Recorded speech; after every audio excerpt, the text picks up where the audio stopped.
Il est 8h à Yopougon, Sikoji, ce vendredi. Dans sa chambre, Paulin Quadio boucle sa valise. Il doit faire vite pour ne pas manquer le car.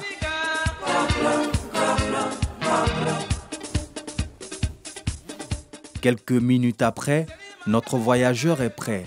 Direction le lieu de rassemblement, la place Figayo, située dans un autre quartier de la commune de Yopougon, à Ouassakara. Figayo. Figayo 500, ça peut aller?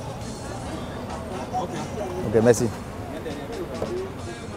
À l'occasion de la fête de Pâques, il doit se rendre au village, chez lui, à Bendé-Kwassikro, dans le département de Bouaké, à quelques 350 km de la capitale économique, Abidjan. Je suis pressé même pour arriver au village, tout ça. Parce que beaucoup de trucs sont prévus là-bas, hein. Bandits, un peu de cabris, la nourriture, tout ça. Comme lui, ils sont nombreux, ces baoulés vivant à Abidjan, qui ne veulent pas se faire raconter l'événement. Je suis contente parce que ce n'était pas évident à cause du corona. On n'a pas pu retrouver la famille, être avec la famille pour passer un bon moment.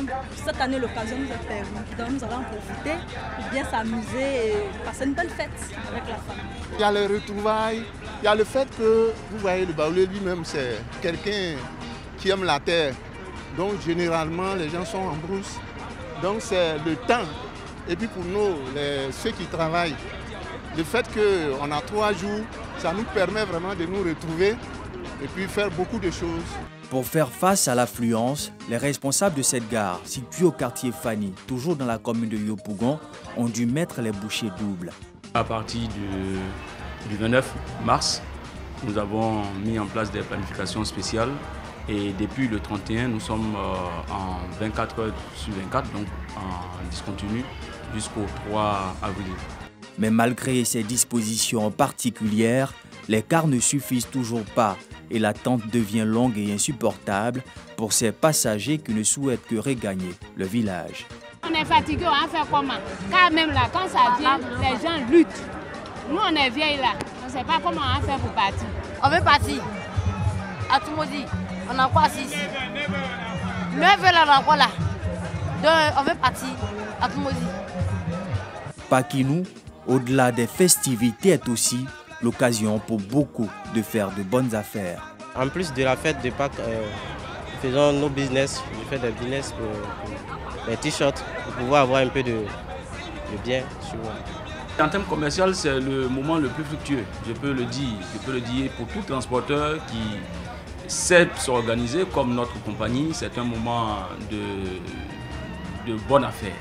Moment de retrouvailles entre amis ou en famille, la Pâques, cette fête chrétienne, a été adoptée en pays baoulé, un peuple vivant majoritairement au centre de la Côte d'Ivoire, qui en ont fait leur Pakinou.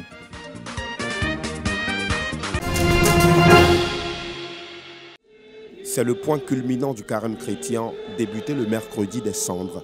Le vendredi saint a été commémoré à la paroisse Saint-Joseph-Époux dans la sobriété. Pas de procession cette année, contexte de crise sanitaire oblige. C'est donc dans la cour de la paroisse que les fidèles venus nombreux ont suivi le Christ sur le chemin de la croix. Nous sommes venus pleurer pour ce qu'il a vécu sur la terre, pour ce qu'il a vu à cause de nous, nos péchés. Une croix qui symbolise la souffrance de l'homme et sa victoire sur le mal et la mort. Les 14 stations marquant les différentes étapes que le Christ a traversées dans sa passion ont été passées en revue. Ce grand chemin de croix a repris tout le trésor de la foi du chrétien, de l'Église, à savoir la vue du Christ, son arrestation, le portement de la croix, sa montée vers le calvaire, sa crucifixion sur cette croix, sa descente de la croix, sa sépulture et bien sûr dans l'espérance dans 3 jours la résurrection. Voilà ce qu'a célébré ce grand chemin de croix du vendredi saint. Le Christ nous invite au sacrifice suprême, en nous débarrassant de nos conforts, de nos égoïsmes, de nos intérêts personnels pour laisser place à l'unité, au vivre ensemble. Une commémoration qui, selon les fidèles chrétiens catholiques, est l'expression de la reconnaissance au Fils de Dieu, mort sur la croix pour les sauver. C'est un moment de recueillement parce que les 40 jours nous sommes tous allés au désert et puis toutes les douleurs, tous les manquements, tout ce qui est trahison de nos parents, de nos supérieurs, de nos frères, nous l'avons vraiment déposé et nous sommes revenus tout recueillis pour reprendre cette vie-là, cette marche avec le Christ dans la foi et dans l'espérance. Vénération de la croix et messe sont les autres temps forts de ce vendredi saint où le Christ monte au ciel pour ressusciter le dimanche, jour de la Pâque. Entrepreneuriat féminin, vision, leadership et réseau. C'est le thème sur lequel ont été formées les femmes de l'association Enfel, Entre nous femmes. Le conférencier Accrou Célestin a encouragé les femmes à avoir une vision avant de se lancer dans une quelconque activité. Il faut avoir l'orientation en toute chose, il faut savoir là où est-ce qu'on va. On peut décider d'entreprendre, mais si on n'a pas une vision en fait, de ce qu'on veut faire, mais en fait c'est une perte de temps. Il faut le leadership aussi pour pouvoir entretenir l'ensemble des différentes actions que nous conduisons. Et pour être leader, il faut être un modèle, il faut inspirer, il faut avoir des valeurs à véhiculer. C'est en véhiculant en fait, ces différentes valeurs qu'on peut avoir des gens qui nous accompagnent, qui nous suivent en fait, dans nos différentes actions. Les participantes disent être suffisamment outillées pour mener à bien leur projet. Je suis venue, j'ai assisté comme toute femme qui a été invitée aujourd'hui. Ce n'est pas le 8 mars comme la présidente a bien dit, mais on a choisi cette journée pour essayer un peu de commémorer notre association qui est Enfel. Je suis sortie vraiment soulagée, je me sens forte. Et le fait de se sentir que tu as d'autres femmes derrière qui peuvent être là comme un soutien, qui peuvent être là pour nous épauler. C'était quelque chose qui a boosté un peu vraiment mes motivations. Ça m'a donné vraiment à travailler encore, à mettre en place d'autres projets parce que je me dis je me ferai accompagner, je ne serai pas seule. Le conférencier nous a outillés pour soit celles qui avaient déjà des business, pour renforcer les capacités de leur business, renforcer le rendement de leur business à travers surtout le réseautage. Et pour celles qui sont désireuses d'entreprendre, il leur a donné les clés pour transformer leur vision en réalité. La présidente a exhorté les membres de l'association à être des modèles et des soutiens pour les autres femmes. À la base, c'était 30 femmes. C'est-à-dire on a décidé d'inviter 15 femmes, chefs d'entreprise, pour coacher 15 autres femmes qui décident de faire de l'entrepreneuriat. Parce que, comme on l'a dit, on a mis en place une tortue qu'on appelle Enfel Empire, puisque notre objectif, c'est l'émancipation de la femme. Il n'y a pas mieux que la femme pour aider une femme à s'en sortir. Nous devons être chacune celle qui répare la couronne brisée de l'autre femme. Pour son parcours jugé positif par les membres de l'association, la leader Véronique Akwa, entrepreneur dans le bâtiment, a reçu le prix mérite Enfel.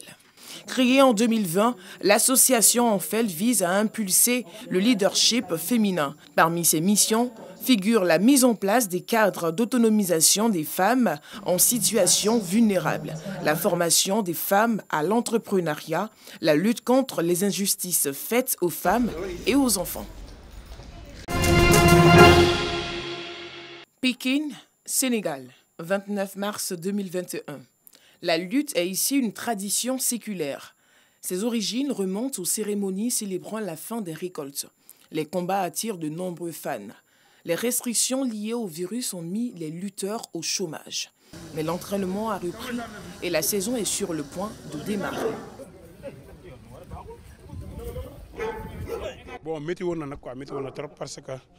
La période de la pandémie était très difficile pour nous. Si nous devions seulement nous occuper des charges familiales, il n'y aurait aucun problème. Mais il y a d'autres personnes qui croient en nous et avec qui nous devons partager ce que nous avons. Je suis très proche de mes supporters et je suis dans l'obligation de les soutenir. Nous avons vraiment senti les dégâts causés par la pandémie.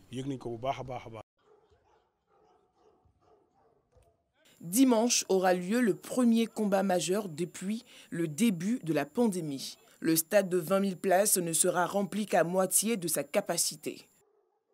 Tous les Sénégalais aiment la lutte parce qu'on se retrouve là-dedans. Non seulement on fait du sport, mais c'est toute une culture qui est racontée dans les séances de lutte.